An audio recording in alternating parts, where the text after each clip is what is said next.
أعوذ بالله من الشيطان الرجيم بسم الله الرحمن الرحيم الحمد لله رب العالمين الحمد لله الذي لا يبلغ مدحته القائلون ولا يحصي نعماءه العادون ولا يعد حقه المجتهدون الذي لا يدركه بعد الحمم ولا يناله غوث الفتن الذي ليس لصفته حد محدود ولا نعت موجود ولا وقت معدود ولا أجل ممدود فطر الخلائق بقدرته ونشر الرياح برحمته والصلاة والسلام على أشرف الأنبياء والمرسلين وخاتم النبيين ورحمة للعالمين أبي القاسم محمد صل على محمد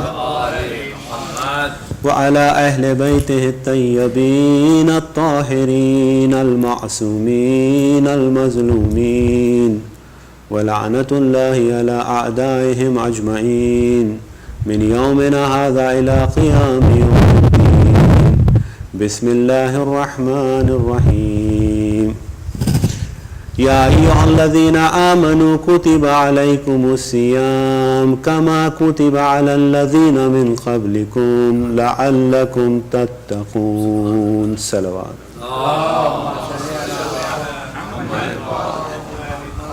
I begin in the name of Allah, the most beneficent and most merciful. We all thank Allah subhanahu wa ta'ala to honor us, who has honored us to be His guest in this blessed month, as Allah has promised us taqwa in this holy month, God-wariness. I am again honored to be in this community. I have been in one Ramadan before, Alhamdulillah, and we are looking forward to, inshallah, benefiting from the barakat and ni'mat, the blessings that Allah subhanahu wa ta'ala showers upon His worshippers, upon those who submit their will for Allah subhanahu wa ta'ala, especially in this blessed month. The topic that I would focus around would mostly revolve around taqwa, God-wariness, and then spirituality, because this is the month of enhancing our spirituality. And it is very, very important that we get to the next level of Iman, take this as a boot camp in all fields of expertise or industry where we work and we conduct ourselves and we excel ourselves. Within a year, there is a time when you are required by the corporations, if you are working, to ensure that you prepare yourself, train yourself, so that you could get yourself ready for the next job, get yourself ready for the next promotion, get yourself ready for the next challenge that the company is aspiring to acquire. So this is how even in this secular world we find ourselves. So Islam also has a program, Islam also has a plan. Rasulullah brought a plan which is a 24/7 throughout the year plan. But in that, the holy month of Ramadan brings that special benefits that if we embark on a journey, if we start a journey to enhance ourselves spiritually, then this is the month in which we can tremendously improve ourselves. Because here Allah subhanahu wa ta'ala is guaranteeing from His side to inspire us and to provide us that tawfiq due to the mercy of Allah, due to the love and compassion of Allah, for the sake of this month, because He has said this is Shahrullah, this is the year of Allah subhanahu wa ta'ala, this is the month of Allah subhanahu wa ta'ala. And if we put one step towards Allah, there are narrations that Allah says that I will come towards you seeking you rather than you seeking me. But we have to align ourselves to that direction. We have to position ourselves to that direction. If we do that, then guidance, tawfiq would be our destiny.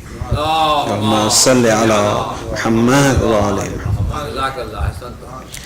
Let me begin the discussion by sharing with you a very extensive hadith, which I would share some of the sections of it, which is narrated by Sheikh Saduq through the authentic chains of transmission from our 8th Imam, Imam Raza alayhi salam,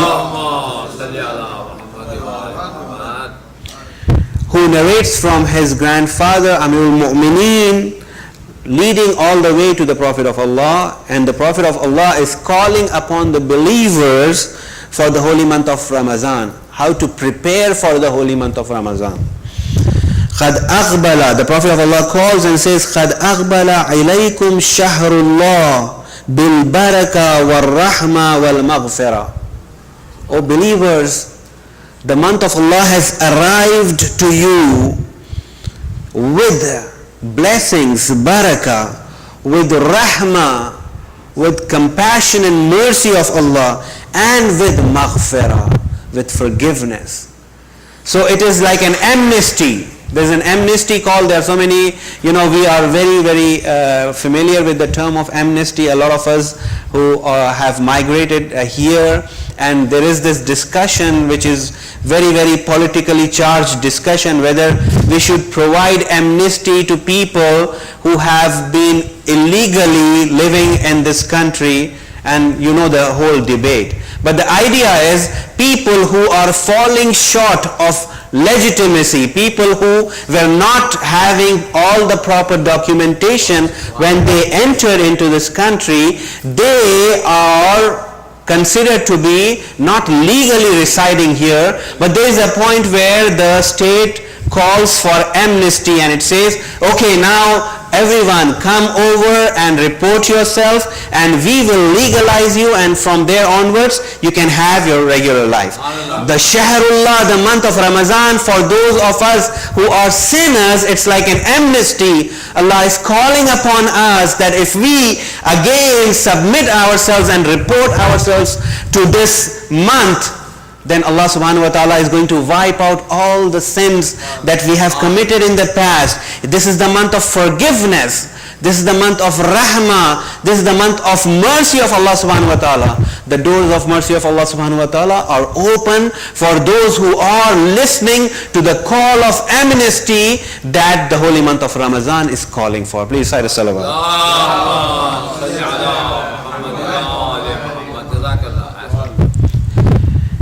This is a month of mercy of Allah. This is the month of forgiveness of Allah. This is the month in which the doors of blessings of Allah are wide open. But the seekers have to seek it.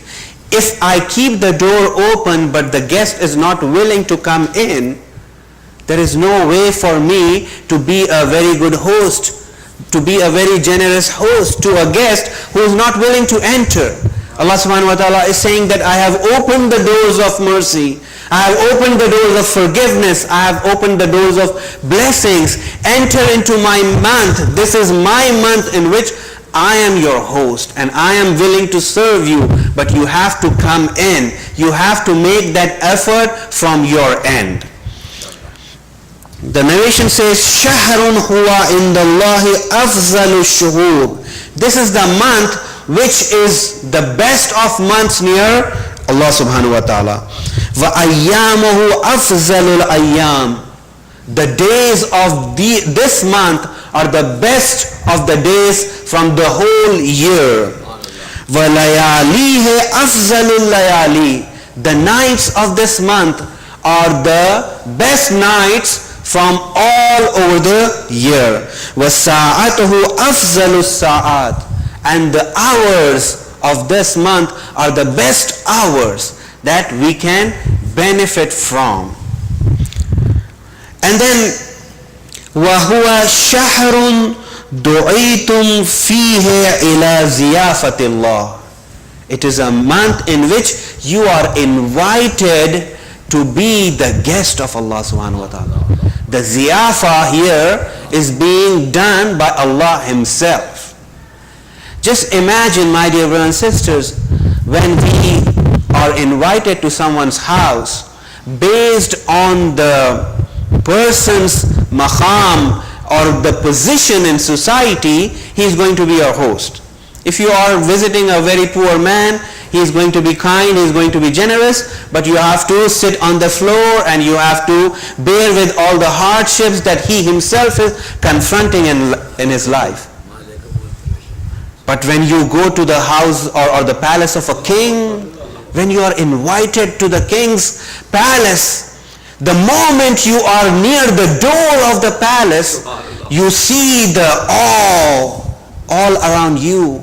You see how the majestic environment which is there. You see the person who comes and receives you, and with such an honor you are received and you are taken inside.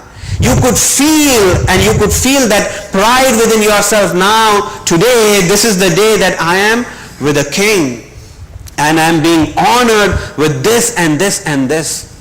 When he offers you something, when you look at his table which is spread, his dinner table, what would you see? Are you going to see 2 things or 3 items of food that you are going to take? No, the table would be spread so long until you could see. It is so widely spread that you could just run out of eating or thinking what to eat, but still there would be food available. Now here Allah subhanahu wa ta'ala is our host, my dear brothers and sisters. And the table of the barakat, the blessings of Allah are all spread out. It is for us to pick and choose.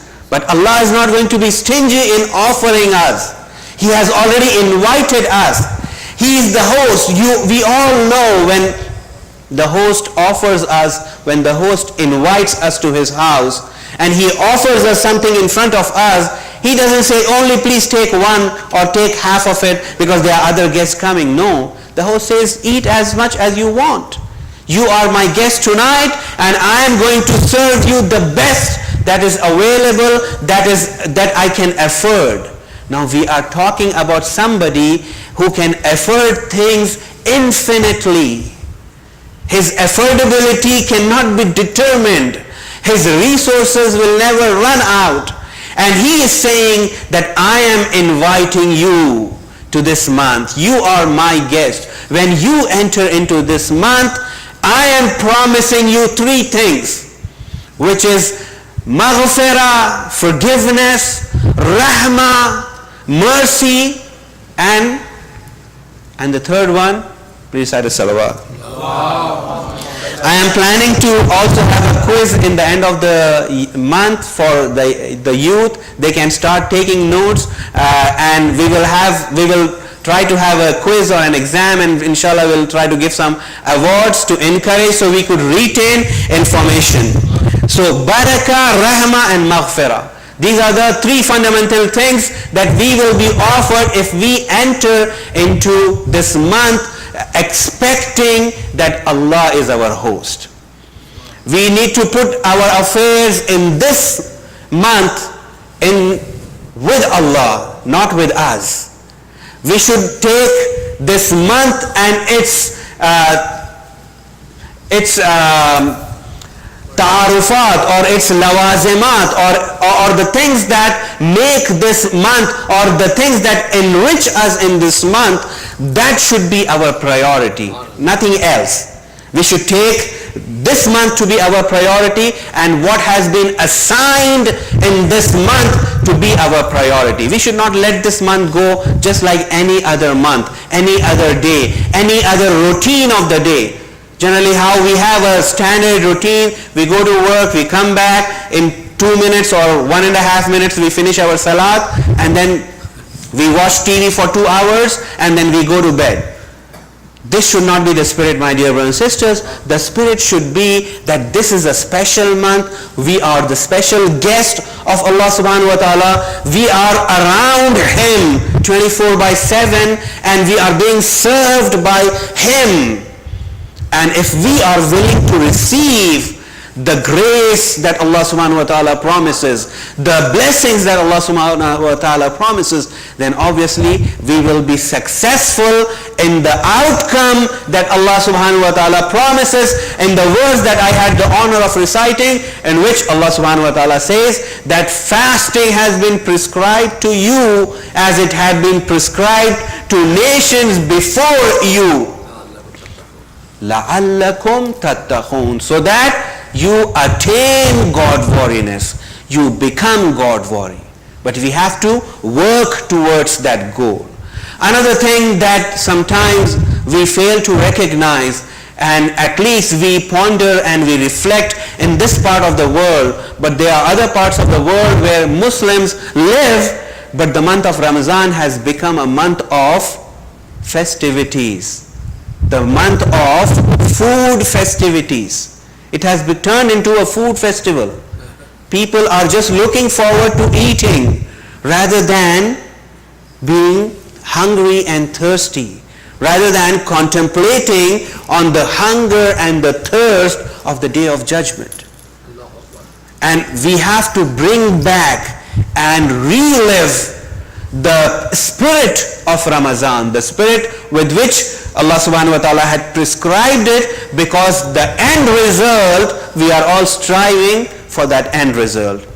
And that end result is taqwa and God-wariness for Allah subhanahu wa ta'ala. Please say salawat.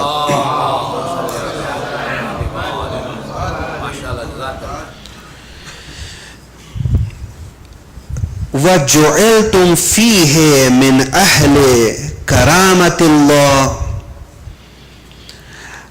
أَنْفَاسُكُمْ فِيهِ تَسْبِيحٌ. Allah is going to make us guests, and we will be called among those who are the honored people by Allah. أَنْفَاسُكُمْ, your breathing, the breath that you take in this month, tasbihun, is going to be like tasbih. Yusabbihu lillahi ma fi samawati wa ma fil arzil malikil qudusil azizil hakim. Everything that has been created by Allah subhanahu wa ta'ala, the whole creation of Allah subhanahu wa ta'ala, is 24/7 engaged in tasbih of Allah subhanahu wa ta'ala, in praising Allah subhanahu wa ta'ala. And here Allah subhanahu wa ta'ala is guaranteeing that the breath that you take in the holy month of Ramadan is going to be a tasbih. Every breath that we take in the holy month of Ramadan is going to be praising Allah subhanahu wa ta'ala. When Allah is praised, if the king is praised, what does the king do? He just turns his face around, or he pour our hands with the gifts and the rewards that we cannot even imagine. And if Allah subhanahu wa ta'ala is listening to every breath that we take and accounts it as a praise, you think Allah subhanahu wa ta'ala is not going to give us the blessings that He has promised in this month? Of course He is going to do it. But the condition is, you have to have that intention. You have to have that niyyah. You have to have that azm. You have to have that irada that you are going to strive towards attaining the taqwa of Allah subhanahu wa ta'ala. Some of you know that I am, I've been in IT before I got into the Hausa. When I said intention, I could not resist but give you an example from IT. You see all these Android phones now, Android phones or Android software that is written, that works on an Android environment, the programming environment. And one of the calls, one of the most pivotal calls, if you are an Android developer, that you need to make itself is called intention. You have to make an intention for the app to open. Then only the app wakens up. So intention, my dear brothers and sisters, we cannot undermine or underestimate intention. Here we are going to only demonstrate what we are worthy of and what we are. We are not saying that our tasbih is like the tasbih of Prophet or our imams, but our intention, the ikhlas that we need to have, the sincerity that we need to have. Nobody could deny that we do not have that, but we have to purify it and limit it only and only for Allah subhanahu wa ta'ala. And if we do that, then Allah subhanahu wa ta'ala guarantees His blessings from the side of Allah. So this is a very important month, and let us inshallah move forward in this direction, sharing with you the verses of Holy Quran and also the ahadith of Masumeen alayhi salatu wassalam. एक सलवात भेजिए.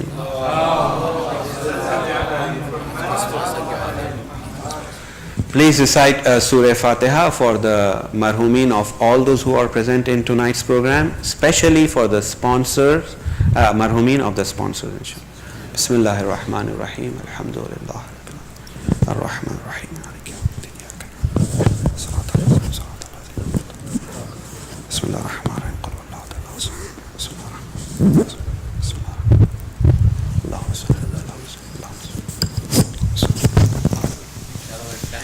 Rahim.